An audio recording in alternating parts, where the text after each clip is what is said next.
ಅಂತಿಮವಾಗಿ ಈ ರಾಜ್ಯದ 7.5 ಕೋಟಿ ಕನ್ನಡಿಗರು ಆಶೀರ್ವಾದ ಮಾಡಿದಂಥ ಸಂದರ್ಭದಲ್ಲಿ ಅವರೆಲ್ಲರಿಗೂ ಒಂದು ಸ್ಥಾನಮಾನ ಕೊಡಿಸ್ತಕ್ಕಂಥದ್ದು ಒಂದೇ ಅಪೇಕ್ಷೆ ನಿಖಿಲ್ ಇಟ್ಕೊಂಡಿರೋದು.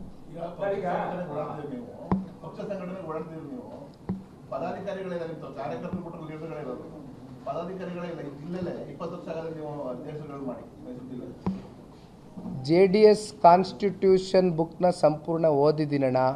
ಕೆಲವೊಂದಷ್ಟು ರೀಕಾನ್ಸ್ಟಿಟ್ಯೂಷನ್ ಆಗಬೇಕಾಗಿದೆ. ಪಕ್ಷದ ವರಿಷ್ಠರ ಜೊತೆ ಕೂತು ಚರ್ಚೆ ಮಾಡ್ತಾ ಇದ್ದೇವೆ, ಎಲ್ಲ ಹಿರಿಯಕರು ಚರ್ಚೆ ಮಾಡ್ತಾ ಇದ್ದೇವೆ. ಯಾರು ನಿಜಕ್ಕೂ ಸಕ್ರಿಯವಾಗಿ ಕೆಲಸ ಮಾಡ್ತಾರೆ, ವಿಸಿಟಿಂಗ್ ಕಾರ್ಡ್ ಗಿರಾಕಿಗಳನ್ನ ಬಿಟ್ಟು ಯಾರು ನಿಜಕ್ಕೂ ಕೂಡ ಪಕ್ಷದ ಪರವಾಗಿ ಪಕ್ಷದ ಬೆಳವಣಿಗೆಗೆ ಒಂದು ಹೋರಾಟ ಅಂತ ಕರೆದಾಗ, ಒಂದು ಪ್ರತಿಭಟನೆ ಅಂತ ಕರೆದಾಗ ಬಂದು ನಿಂತು ಹೋರಾಟಕ್ಕೆ ನಿಮ್ಮ ಜೊತೆಯಲ್ಲಿ ಬೆಂಬಲವಾಗಿ ನಿಲ್ತೇವೆ ಅಂತಕ್ಕಂಥ ಸಕ್ರಿಯರು ಯಾರು ಬರ್ತಾರೆ ಅಂಥವ್ರನ್ನ ಗುರುತಿಸಿ ಪದಾಧಿಕಾರಿಗಳನ್ನ ಫಿಲಪ್ ಮಾಡ್ತಕ್ಕಂಥ ಕೆಲಸ ಅತೀ ಶೀಘ್ರದಲ್ಲೇ ಮಾಡ್ತೇವೆ. ಪ್ರಾರಂಭ ಅಂತೂ ಮಾಡಿದ್ದೇವೆ, ಚಿಂತನೆ ಪ್ರಾರಂಭ ಮಾಡಿದ್ದೇವೆ, ಅಂತ್ಯ ಮಾಡ್ತೇವೆ ಅತಿ ಶೀಘ್ರದಲ್ಲಿ.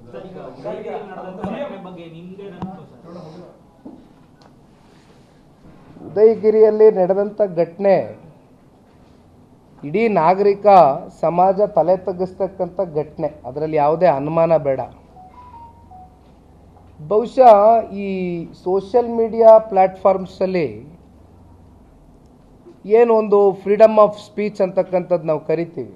ಯಾರು ಬೇಕಾದರೂ ಯಾರ ಅಫಿಷಿಯಲ್ ಪೇಜ್ಗೆ ಬೇಕಾದ್ರೂ ಅವರ ಮನಸ್ಸಿನಲ್ಲಿರ್ತಕ್ಕಂಥ ಭಾವನೆಗಳು ಪ್ರತಿಕ್ರಿಯೆಗಳು ಹೊರಗಾಗ್ತಕ್ಕಂಥದ್ದಕ್ಕೆ ಸಾಮಾಜಿಕ ಜಾಲತಾಣ ಇರೋದು.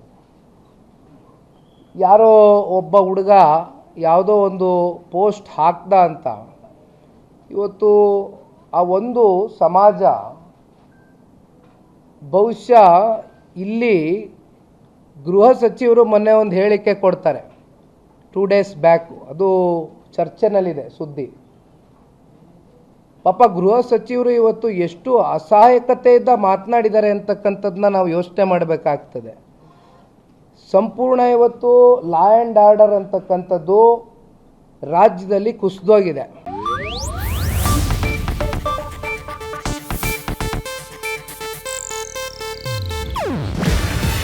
ಇದು ಏಷ್ಯಾನೆಟ್ ನ್ಯೂಸ್ ನೆಟ್ವರ್ಕ್ ಪ್ರಸ್ತುತಿ.